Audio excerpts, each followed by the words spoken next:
I spend my life in archives that other people have stopped visiting, land deeds, county coroner books, the water-stained ledgers of institutions that no longer have a name on the gate.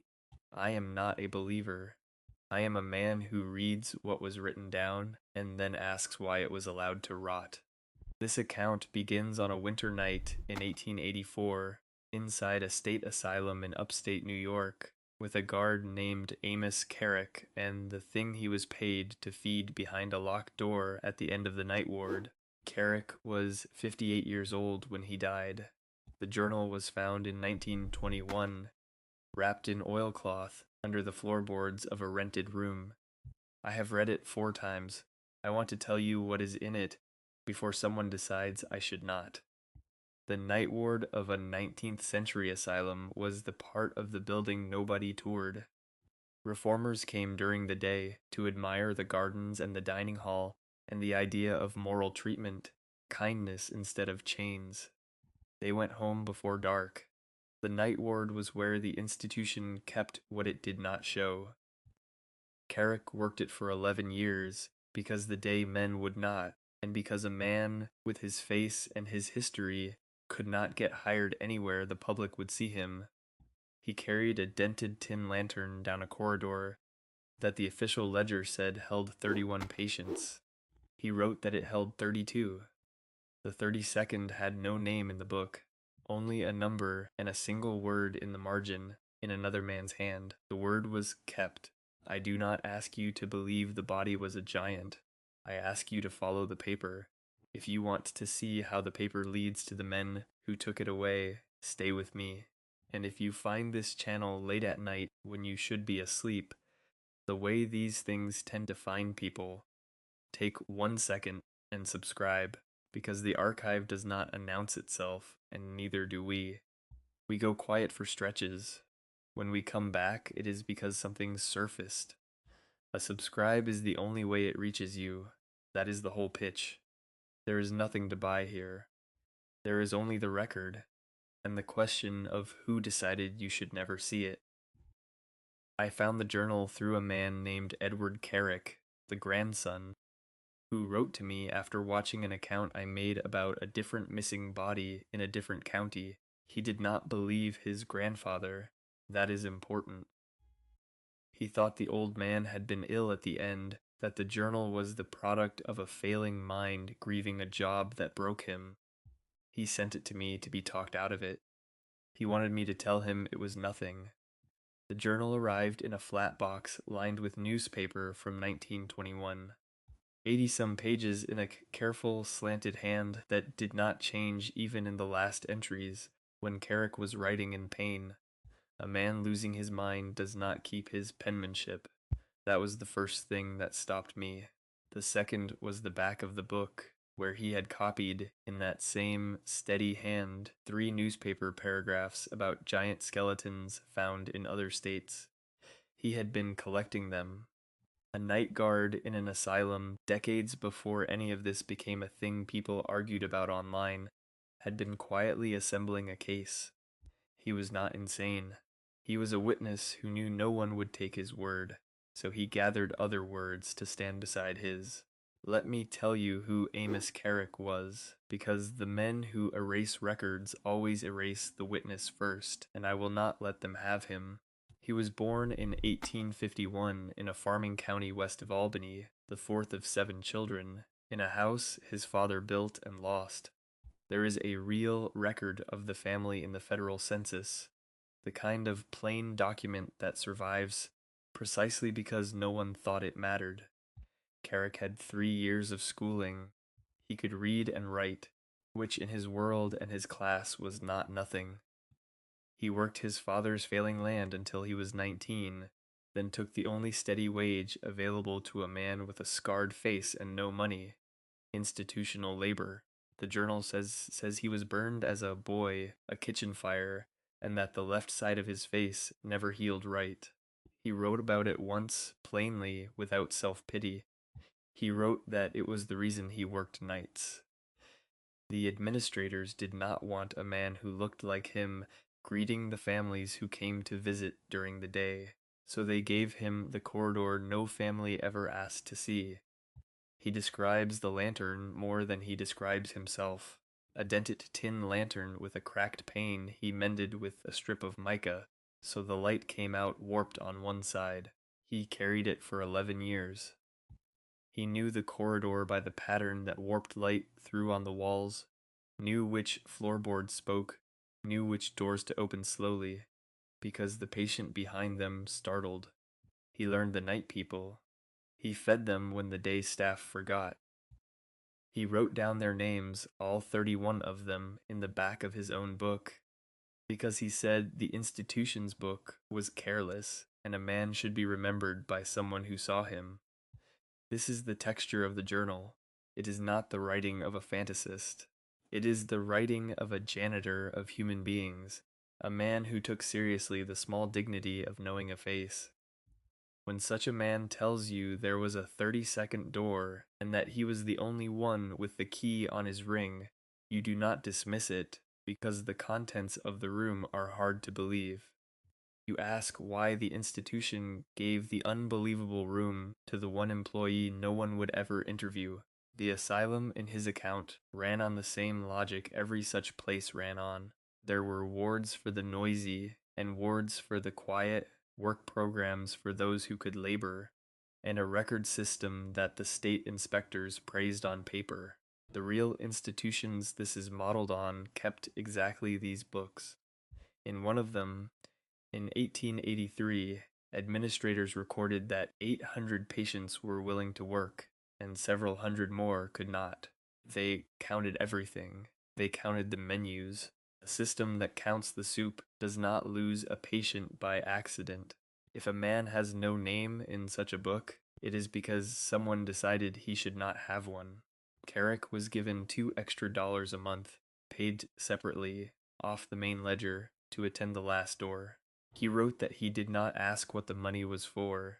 A poor man with a ruined face does not ask. He wrote that the first time he opened the door he dropped the lantern, and that the mica pane cracked further, and that for a week afterward the warped light fell wrong on every wall, and he could not sleep in the daytime. Here is what the journal records that he saw.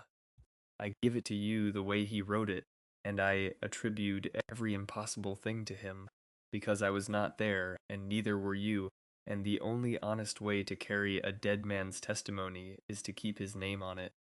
Carrick wrote that the occupant of the last room was a man, if the word holds, who could not stand upright under the 10-foot ceiling. He wrote that he never saw the figure standing fully. The room did not allow it. He estimated the height the only way a careful man could, by the iron cot, which had been built long and welded longer, and by the way the figure sat with its back to the wall and its knees near its chin, and still filled the cot end to end. The journal records that he measured the cot once with a length of twine, and the twine ran near 9 feet. He did not write a number for the height of the body. He wrote only that no clothing in the institution's stores would fit it, and that the laundress sewed sheets together into a garment, and complained about the cloth, and was never told why. The journal records a second row of teeth. He wrote it the way you would write something you did not want to have seen. He wrote that when the figure was fed and opened its mouth, there was, behind the front teeth, a second line of them, smaller, set further back. He underlined the sentence once. A man inventing a monster makes it roar.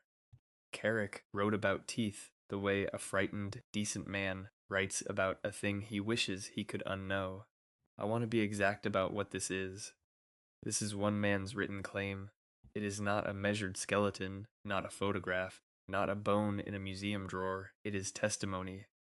But it is testimony of the specific kind that historians do trust for ordinary matters, and the only reason to throw it out for this matter is that the contents offend what we already decided is possible.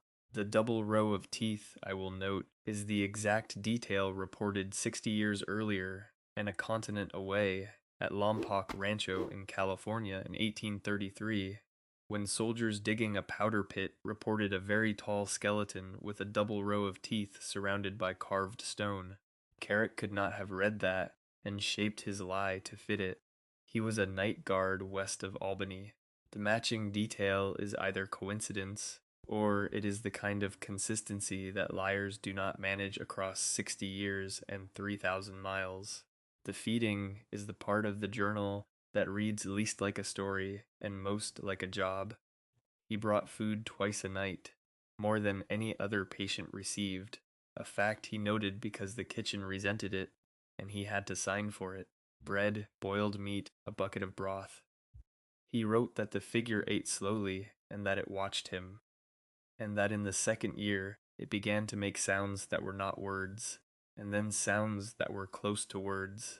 He wrote that he started to talk to it the way he talked to the others on the ward, low, about nothing, about the weather and the lantern and his sister's children. He wrote that he was not sure it understood, and then he wrote later that he was sure it did. He did not romanticize it, he recorded fear. He recorded that more than once he stood outside the door and could not make himself open it, and that he wrote those nights down too, so that if the figure ever did him harm, the next man would know to be careful. He was, even in terror, keeping a record for a stranger who might come after him. That is the habit of a true witness.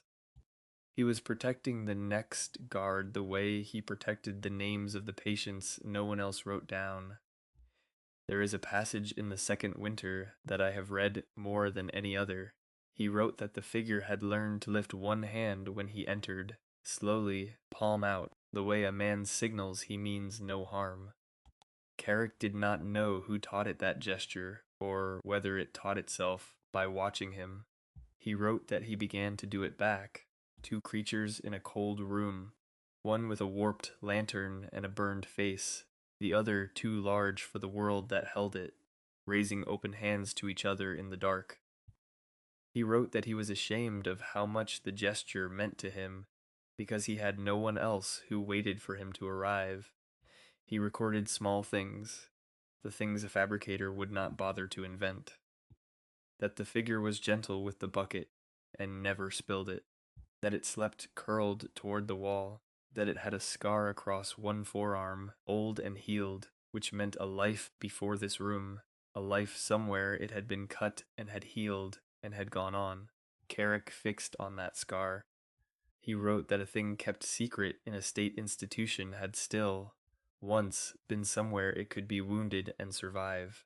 He wanted to know where. He never found out. The ledger did not say, and the men who knew did not speak to night guards. In the last months the sounds became closer to speech. He wrote that the figure said his name, or something near it, the two syllables of Amos worn down to a low sound, and that the first time it happened, he sat on the floor of the corridor afterward and could not stand for a while. He was careful to note that he could be wrong. He wrote, "It may be I heard what I wished to hear." That single line of doubt is worth more than 100 pages of certainty. Liars do not undercut their best scene. Carrick undercut his, because he cared more about being accurate than about being believed. The final night is dated in the journal in the deep cold of that winter. He wrote that the ward had no good heat, that the storm had been bad, a real and recorded failing of these institutions, where some wards went without adequate warmth through winter storms. He wrote that he found the figure on the floor and not the cot, which had never happened, and that its breathing was wrong. He sat with it. He wrote that he held the warped lantern up, and that the light fell on its face, and that it looked at him, and that it spoke. He wrote the words down exactly, and then he wrote that he was sorry he ever heard them, because a man cannot give back a thing once it is said to him in the dark by something that is dying. The journal records that the giant said, in slow and broken speech, "We were here. They will say we were never here." That is the line. That is the thing it told him the night it died. Carrick wrote it once, in clean letters, and then below it, in a hand that shook. For the only time in the whole book, he wrote, I could not promise it. It stopped breathing before the morning shift. He covered it with the sewn sheets. He locked the door. He wrote that he did not sleep that day or for many days, and that what kept him awake was not the death, but the promise he could not make, because even then he knew what came next. What came next is the part of the record I can stand on without leaning on any one man's word, and it is the part that should bother you the most. Carrick kept the journal, but he also kept 3 physical things, and his grandson sent 2 of them with the book. The first is the iron cuff. It is a restraint, the kind asylums of that era used and inventoried, a shackle for a wrist. I have held it. It is a real object of its period. The iron and the rivet work consistent with 1880s manufacture. The inside circumference is the problem. It is sized for a wrist that no adult human in the building's records could have filled. I had it measured by someone who restores antique ironwork and asks no questions. He said it was either made wrong, which the quality of the work argues against, or it was made for something the maker had in front of him. Carrick wrote that he pried it off the figure after death because he could not leave it on a dead thing, and that he meant to bury it and never did, because a man keeps the evidence of the worst thing he ever saw the way he keeps a wound. The second object is a single page he tore from the institution's ledger. I want to be careful. Tearing a page is theft, and he knew it, and he wrote that he knew it. The page is real institutional paper, the ruling and the ink consistent with the period. It is a patient record line, and where every other line on the surrounding pages carries a name, this line carries only a number and that one marginal word in a second hand. Kept no name, no origin, no date of admission. A counting institution that counted the soup left this one line uncounted on purpose, and a frightened guard tore it out so that the absence itself could not be erased. What happened to the body is the question the journal cannot fully answer, and Carrick's honesty about that is, to me, the final proof that he was not building a tale. A liar finishes the story, Carrick does not. He wrote that 2 men came, not staff. Men in good coats, with a wagon and a long crate, who arrived after the death, and before the body was a week old, who spoke to the superintendent behind a closed office door, and who took the crate out the service entrance that opened onto the rear road. He wrote that he was told to be elsewhere that night, and was paid again off the books, to forget. He wrote that he watched anyway from the laundry window. He wrote that the wagon turned south, and that is all he could honestly say, so that is all he wrote. He did not invent a destination. He gave us the turning of the wagon and stopped. Now I am going to step away from one man's journal and put it where it belongs, against the public record, because the strange thing about Carrick's account is not how alone it is how much company it has. For most of the 19th century and into the early 20th, American newspapers carried, again and again, reports of enormous human skeletons pulled out of the ground. These are real newspaper pages. You can find the citations. Large papers and small ones ran them. There were headlines about giant skeletons unearthed in Ohio mounds, about skeletons measured at well over normal human height found in caves, about ancient races of giants turned up by digging parties. These ran as news, not as fiction, in an era when a newspaper's giant skeleton story sat in the same columns as the grain prices and the train schedule. The most documented institutional case is the Criel Mound. In 1883, the Smithsonian Institutions sent a field team into the mounds at South Charleston, in what is now West Virginia, as part of a real and funded program of mound surveys. The official report of that work describes excavations across dozens of earthworks. Within that body of work are recorded skeletal remains of unusual size, including an individual measured at 7 feet 6 inches, found with heavy copper bracelets. This is not a satire site. This is the Bureau's own 19th century publication. The mainstream reading of these measurements is that tall does not mean giant, that some bones were misidentified, that the era was credulous and the megafauna confusing, that reading may be correct for many cases. I am not here to overturn it. What I want you to sit with is the texture of those reports, because the texture is where the truth or the lie usually lives. These were not all breathless penny papers. Many were terse, almost bored, a paragraph between a livestock sale and a church notice. A digging crew turns up bones larger than expected. A measurement is given. A name, the foreman, the farmer, whose field it was, the county. Sometimes a note that the remains were sent on to a college or a society, or the recurring phrase, to the Smithsonian for examination. Then nothing. The follow-up that any honest curiosity would demand almost never comes. A bone that large, examined by a real institution, should have produced a counter-report, a debunking, a labeled drawer, a line in a catalog. The absence of the debunking is itself a kind of data. When a hoax is exposed, the exposure is loud, the way Cardiff was loud. When a real anomaly is quietly absorbed, there is only the intake, and then the silence. The Criel Mound matters because it is the case where the institution's own hand is on the paper. You cannot wave it off as a country editor inflating a cowbone.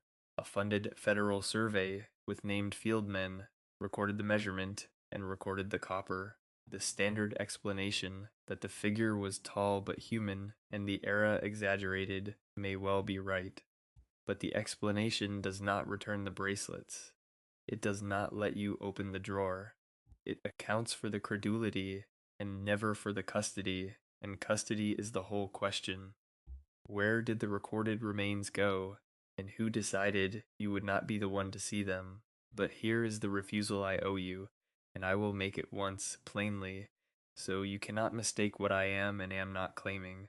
I am not telling you that the Smithsonian is hiding a vault of 10-foot men.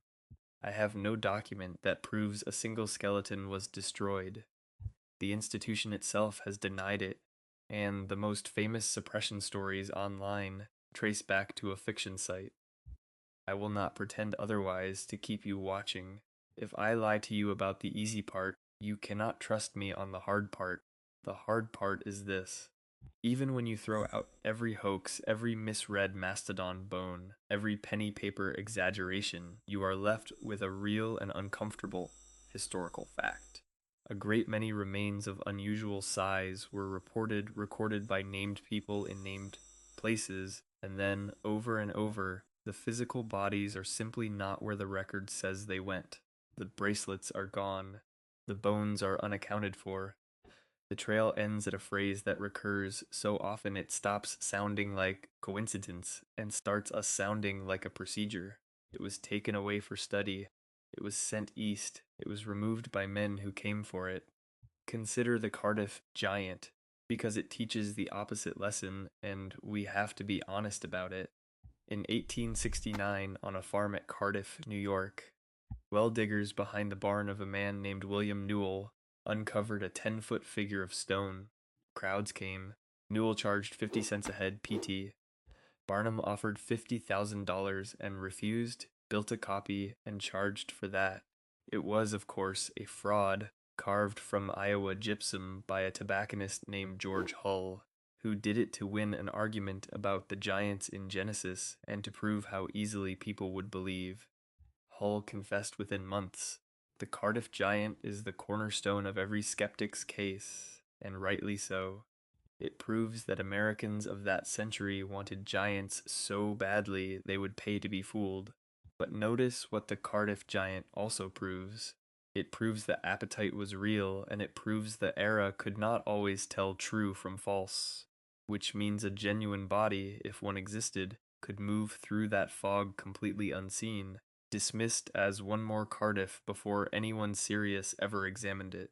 The hoax does not only debunk, it camouflages. The best place to lose a real giant is in a crowd of fake ones, and the 19th century supplied the crowd. That is the suppression pattern, and Carrick sits exactly inside it. Look at how a body disappears in his account, and in the newspaper accounts together. First, the discovery is real and is witnessed by working people, well diggers, soldiers, miners, a night guard. Second, the remains are physically present long enough to be described: the height, the teeth, the artifacts. Third, men of a different class arrive, men in good coats with a wagon or a crate or a claim of scientific authority, and the body is removed for study, sent away, taken east. Fourth, the body is never seen again, and within a generation the official position is that it never existed or was only a misunderstanding. The witness by then is a laborer no one will interview, or a dead asylum guard whose journal his own grandson did not believe. Carrick did not have the word for this pattern. He just lived the last stage of it. The wagon turned south. The page he tore out is the only line of that body that exists, and he tore it out precisely because he understood, in the plain way a watchful man understands, that if he did not steal the evidence, there would soon be no evidence to steal. He was not building a conspiracy theory. He was a man who had been paid to forget, refusing. The vanishing is the consistent thing. Sites get restricted. At Lovelock Cave in Nevada, a guano mining operation in the early 20th century turned up remains, and the careless early handling and the later restricted, contested access to the material became part of why the story is impossible to nail down. Reports get pulled or quietly revised. The Lompoc Rancho skeleton of 1833, with its double row of teeth and its carved stone, was described and then was gone, with no museum drawer to point to. In account after account, the pattern is not that the bones were studied and explained. It is that the bones were taken, and then there was nothing to study at all. You are left holding the description and the absence, which is exactly what Carrick left us.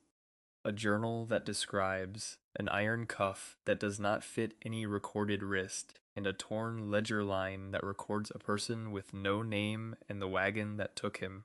Think about how a thing actually disappears, because it is never one dramatic act. A vault does not slam shut. The mechanism is duller and far more effective. First, the artifact is removed from the hands that found it, on the reasonable sounding grounds that experts should examine it. The well digger, the miner, the night guard, none of them is in a position to argue with a man who arrives speaking the language of science and authority. Then the artifact enters a system too large to question, and inside that system it is reclassified, or stored, or simply unrecorded, and the men who could say where it went move on or die. 20 years pass. The original witness is now an old laborer, telling a story no one can check, and the official line is that there was never anything to check. No one had to burn a single page. They only had to wait, and to make sure the witness was the kind of person history does not interview. That is the part that should chill you, because it requires no grand conspiracy and no villain twirling a mustache. It requires only the ordinary machinery of authority and class, working exactly the way it always works. The men in good coats did not need to be evil. They needed only to believe, sincerely, that a body like that was theirs to take, and not Carrick's to keep, and that a burned night guard's testimony was not the sort of thing that goes in the record. They were probably certain they were doing science a favor. The certainty is the suppression. Carrick understood this without the vocabulary for it. That is why he did not wait for the system to lose his evidence. He tore the page out while it was still in his hands, because he knew that once it left them, it would become, like all the others, a thing that was reported and then was simply, permanently, gone. Let me put the other documented accounts beside his, with the names and years and places attached, so you can see the company he keeps. I am reporting what was reported. I am not vouching for the bones. In 1833, at Lompoc Rancho in California, soldiers digging a pit for a powder magazine reported a skeleton of unusual length with a double row of teeth, surrounded by stone axes and carved shells and porphyry blocks marked with symbols. The remains were described and then dispersed. The exact echo of that double row of teeth in an asylum journal 60 years later and a continent away is the kind of thing I cannot make myself ignore. In 1883, in the mounds at South Charleston, in present day West Virginia, a Smithsonian field team working a funded survey recorded, in the Bureau's own published report, an individual of 7 feet 6 inches, accompanied by heavy copper bracelets. The report exists. The bracelets do not, in any case, the public can inspect. In 1869, at Cardiff, New York, on the Newell farm, well diggers found a 10-foot figure that Drew Barnum himself, and was confessed a fraud within months by George Hull. Real event, real confession, real proof that the appetite for giants was strong enough to bend an entire region's judgment. I keep it in the list, precisely because it is the fraud, the one we can prove, the control case. Every honest account of this subject has to carry its own counterexample, and this is mine. Throughout the same decades, in the mound country of Ohio and the river valleys of the Midwest, digging parties and farmers and railroad crews, cutting embankments turned up. Oversized remains often enough that the small papers treated it as a recurring local event rather than a marvel. The recurring shape of these notices is what holds my attention. A named place, a named finder, a measurement, and then the body handed up the chain to some authority for study, after which the trail ends.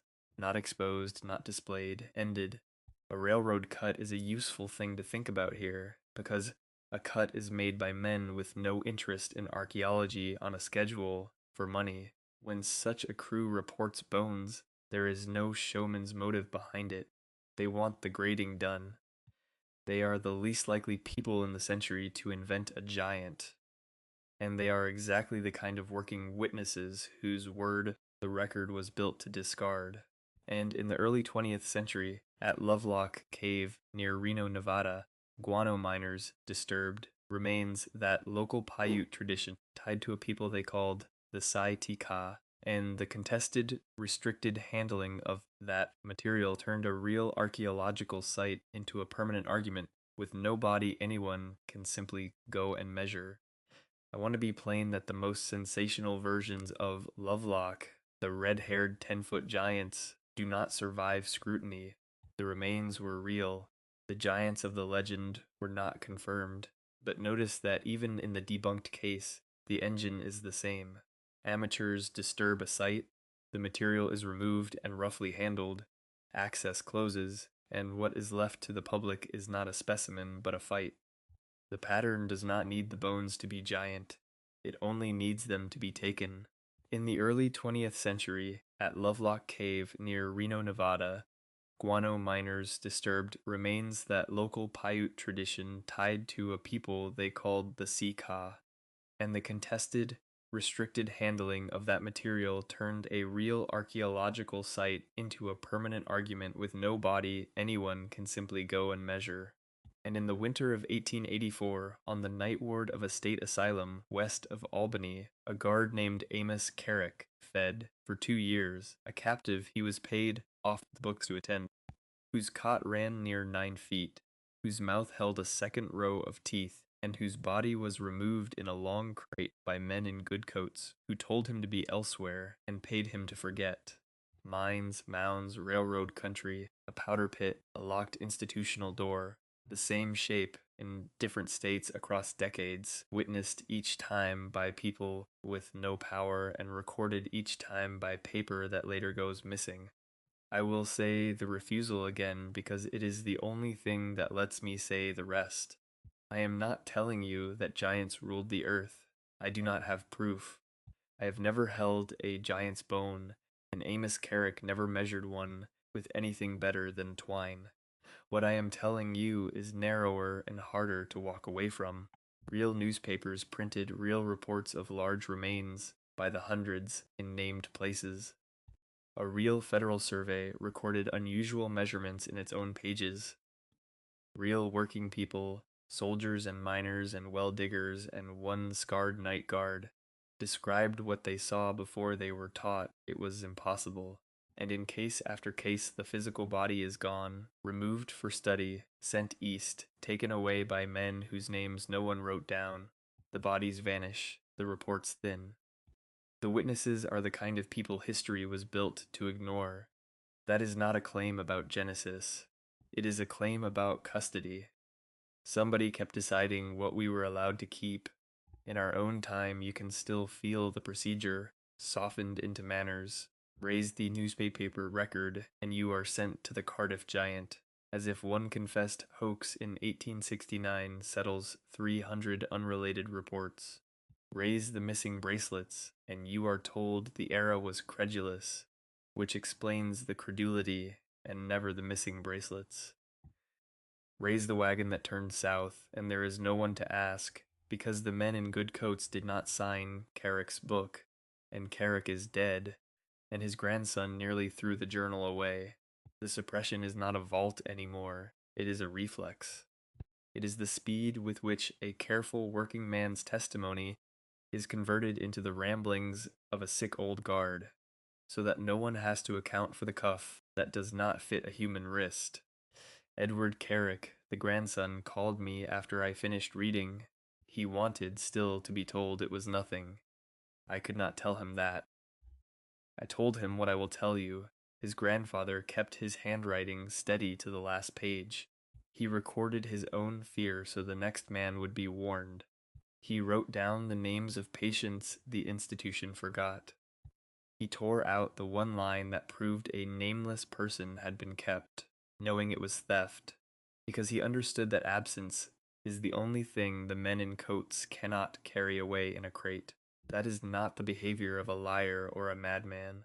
That is the behavior of the most reliable kind of witness there is, one who expects not to be believed, and gathers the evidence anyway.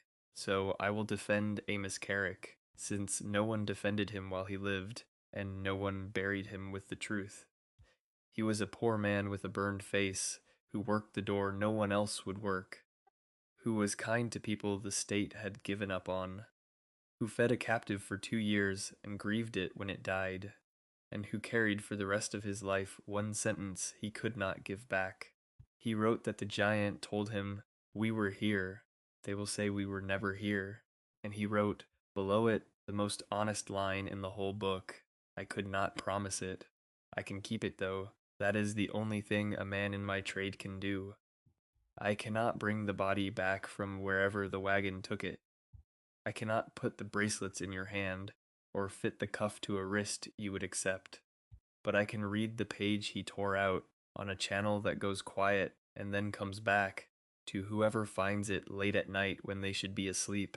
And I can refuse the easy verdict that all of it, every newspaper column and survey line and asylum journal, was nothing. Because the strangest part of this work is not what was found. It is how reliably it stopped being findable. The archive was never destroyed, it was only buried. Next time, I am going to take you somewhere colder and much closer to our own century, to 1912, and to a private expedition financed by one of the wealthiest families in the world. A Rothschild expedition that sailed for Antarctica with equipment no scientific voyage of that decade should have needed, that filed no findings, that issued no obituaries, and that simply never came back. There are manifests, there are insurance records, there is a name on a shipping ledger, and then a silence that someone paid a great deal of money to keep silent. We will read what was written down before someone decides we should not. Subscribe and stay where the light falls warped against the wall. I will see you in the dark.